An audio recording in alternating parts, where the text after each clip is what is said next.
Pemirsa, terima kasih Anda masih terus menyaksikan NTV Prime. Saya masih bersama dengan Kepala Badan Gizi Nasional, Dadan Hindayana.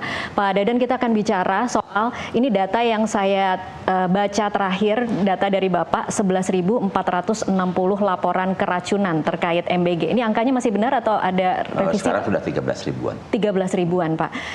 Dan dari BGN juga sempat ada disebut bahwa akan membentuk tim investigasi. Boleh dijelaskan, Pak, tim ini isinya siapa dan apakah sudah mulai bekerja? Ya, kebetulan kan Badan Gizi diberi penguatan struktur baru ya, berupa wakil kepala badan yang tambah 2 orang, dan salah satunya Bu Nani Esdiang kita fokuskan untuk menjadi wakil kepala yang menangani komunikasi publik dengan investigasi. Dan di bawah beliaulah kemudian tim investigasi dibentuk untuk melakukan evaluasi, penyelidikan, penelitian terhadap berbagai kejadian yang ada di SPPG. Dan saya kira sudah berfungsi. Seperti misalnya yang kajian kenapa di Bandung Barat kok seringkali terjadi kejadian, ya akhirnya dianalisis dari kualitas air, dari kualitas bahan baku, dari kualitas layanan dan lain-lain, dan itu kita sudah dapatkan kesimpulan-kesimpulan dari investigasi tersebut. Dan temuan awalnya seperti apa yang Bapak terima? Ya, untuk di Bandung Barat ini kan awalnya kita curiga karena kualitas air. Makanya kemudian hampir seluruh SPPG yang mulai kejadian kualitas airnya kita tes. Ternyata itu memenuhi standar. Jadi kecurigaan tidak terbukti, tapi kemudian ada faktor lain yang kemudian menjadi penyebab, dan itu bisa dibuktikan, yaitu berupa kandungan nitrit yang lebih dari standar yang ditetapkan. Dan ini menjawab kenapa pada saat kejadian di Cipongkor itu ada 3 anak yang makan melon, hanya makan melon, kemudian badannya kejang-kejang, dan itu bukan karena keracunan makan, karena mikrobiologi, tapi itu pasti karena unsur kimia, dan itu memang nitrit. Nitrit? Ya. Oke, jadi dan itu bisa dipastikan ya, Pak ya? Ya, hasil investigasinya begitu, karena tim investigasinya adalah ahli yang di bidang kimia. Oke, solusinya seperti apa, Pak, untuk khusus daerah Bandung Barat? Ya, tentu saja ini akan menyangkut terkait dengan pemilihan bahan baku. Jadi bahan baku yang masuk itu harus dites, dan jika kandungan ada 4 ya unsur yang harus kita hindarkan di bahan baku unsur kimia itu nitrit, formalin, arsen, dan sianida. Jadi ketika kita tes ada kandungan yang berlebih, harusnya kita hindarkan. Karena pengalaman Jepang juga demikian. Jepang yang sudah 100 tahun, itu 90% kejadian gangguan pencernaan pada penerima manfaat itu karena kualitas bahan baku. Dan salah satunya kalau di Jepang sih informasinya karena toge ya, ya gitu. Tapi untuk hal yang lain mungkin kita lihat nanti. Kalau di kita spesifik bahan baku tertentu kah, Pak? Kemarin kejadian dari buah ya. Buah melon, dan kemudian dari sayur pokcai. Jadi kalau dua bahan baku itu tidak dipakai, aman dong harusnya? Ya, bukan bahan bakunya, tapi sumbernya. Jadi bisa saja pokcai dari sumber yang budidaya tanamannya dengan menggunakan pemupukan berimbang atau dengan precision farming, saya kira pasti aman. Tapi untuk daerah-daerah yang budidaya yang berlebihan menggunakan urea atau bahkan menyemprot sebelum dipanen, saya kira juga akan meningkatkan kandungan yang berisiko terhadap gangguan kesehatan. Di luar temuan nitrit itu, adakah temuan-temuan lain, Pak, yang kemudian bisa menjadi masukan bagi BGN agar kemudian bisa lebih hati-hati lagi di SPPG? Tentu saja menyalahi prosedur SOP. Contohnya seperti yang di Bandung Barat itu, selain nitrit, kualitas bahan baku, tapi juga pemenuhan prosedural masak. Jadi kan masak itu tidak boleh lebih dari 4 jam ya, bahkan makanan itu tidak boleh lebih dari 6 jam dari masak sampai dikonsumsi. Nah, yang di Bandung itu kan masaknya malam hari. Itu saja kita sudah geram juga gitu. Kenapa kok bisa-bisanya masak menyalahi aturan? Makanya jadi per hari ini tidak ada lagi SPPG yang masak selama 6 jam ya berarti ya, Pak? Sekarang sih udah ketat ya. Apalagi sekarang kita sudah meminta agar SPPG itu didampingi oleh juru masak yang terampil ya. Nah, dengan juru masak yang terampil itu kan mereka sudah terbiasa memilih bahan baku yang baik. bahkan belanjanya juga udah paham, dan masak itu bisa lebih cepat karena sangat taktikal gitu, yang sistematis, dan itu yang menjadi persyaratan kami.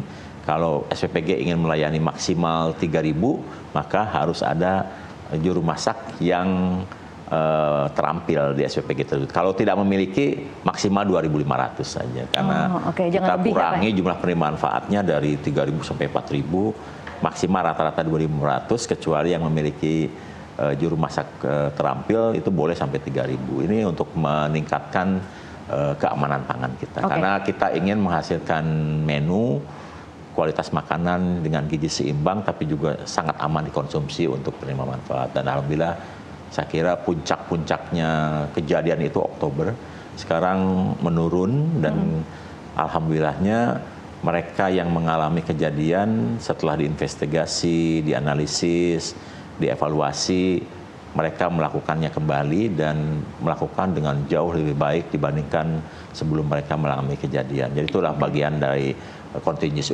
improvement kita. Oke, boleh dong Pak dijelaskan ketika ada kasus kan kemudian sempat ditutup ya dapur-dapurnya, itu proses pembukaan kembalinya harus melewati pengawasankah dari BGN? Iya tentu ya, begitu ada kejadian kita stop, karena itu ada dua fungsi di situ, untuk kehati-hatian kita dan juga evaluasi kita. Karena ada kasus di NTT itu, begitu ada kejadian di satu sekolah kita stop, tidak kirim. Yang lain tetap kirim. Sempat berapa lama di stop tuh Pak? Untuk yang di NTT itu pokoknya di stop sementara. Ternyata 10 hari kemudian tanpa MBG pun keracunan di sekolah itu. Nah itu untuk kehati-hatian kita. Iya. Nah ternyata memang bukan karena kesalahan di SPPG.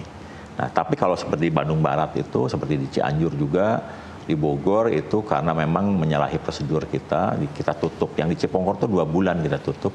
Kemudian mereka melakukan perbaikan, diantaranya tadinya SPPG tidak punya pagar, sekarang dipagar. Kemudian ada loker yang tadinya di luar kita masukin, supaya semuanya menjadi tertib. Kemudian ada hal tertentu dari segi pengelolaan limbah dan apa harus diperbaiki. Dan kemudian mereka juga harus melakukan pendekatan kepada penerima manfaat agar yang tadinya mungkin mengalami kemudian trauma, kepercayaannya harus balik. Nah itu, jadi selama penutupan pelayanan kepada penerima manfaat, mereka tetap operasional untuk juga sekaligus melakukan bimbingan teknis dan pelatihan penjamah makanan agar kualitasnya meningkat. Yang di Bosowa Binda Insani Bogor itu penutupannya hampir 3 bulan. 3 bulan? Itu adalah di kantin terbaik sekolah di Bogor, yang ketika kejadian kemudian kantinnya harus direnovasi menyesuaikan dengan standar Badan Gizi Nasional, dan alhamdulillah sekarang sudah lancar kembali dan kepercayaan publik sudah balik dan tidak pernah ada kejadian.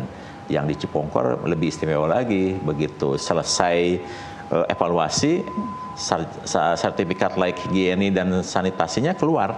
Jadi mereka udah jalan tanggal 17 dengan sertifikat layak higiene dan sanitasi. Menurut Bapak dari laporan-laporan yang masuk ketika satu dapur itu ditutup dan dibuka kembali, agak sulit tidak sih Pak untuk kemudian memupuk kepercayaan anak-anak yang mungkin trauma jadi korban keracunan? Iya, tentu saja ya. Namanya setiap kali kejadian kan ada penerima manfaat yang tersakiti ya. Setiap kali kejadian kan ada orang tua yang khawatir.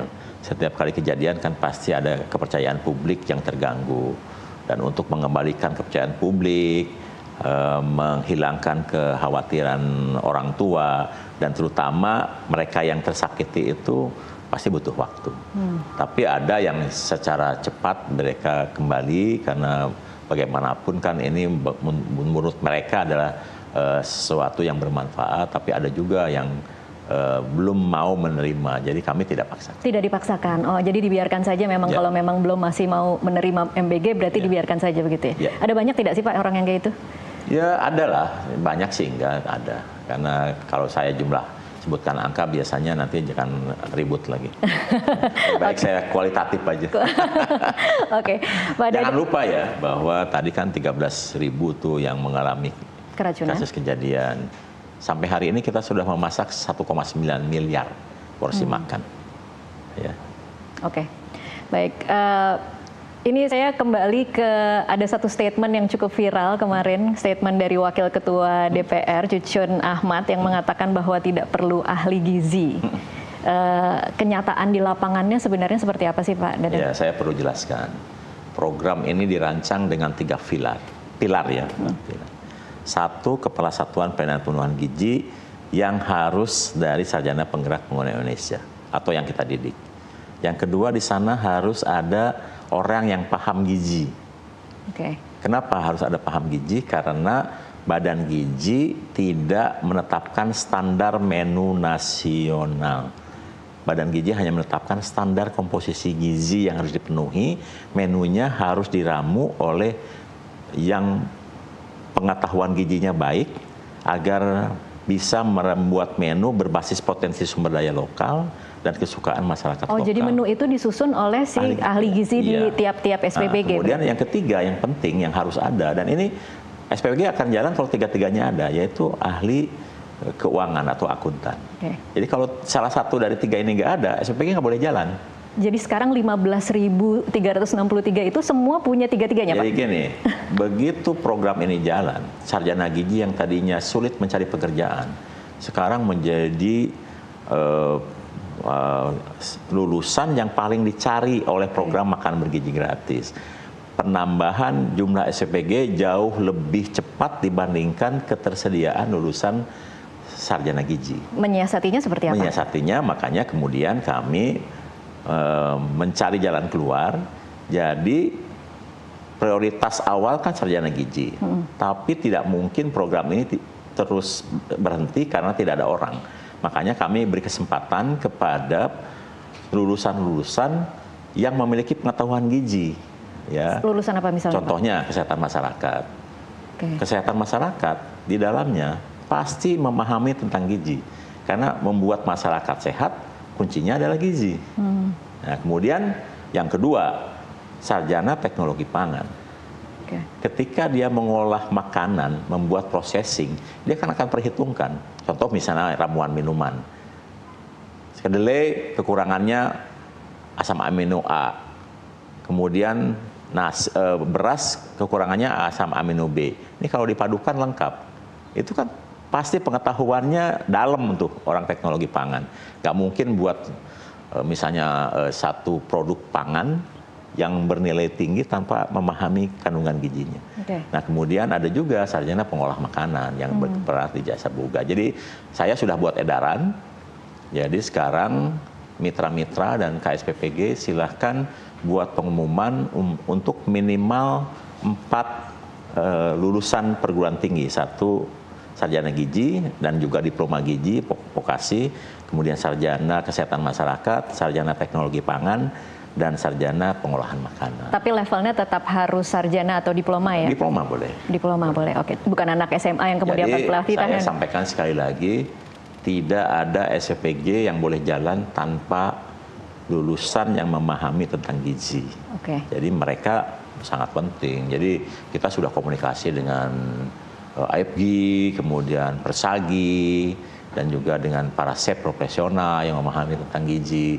Dan satu pilar dari 3 pilar pembangunan SPG kan salah satunya orang yang memahami gizi. Jadi saya kira harus tenanglah para lulusan gizi ini. Karena akan dapat jaminan pekerjaan. Karena ini kita akan melaksanakan program tanpa mereka.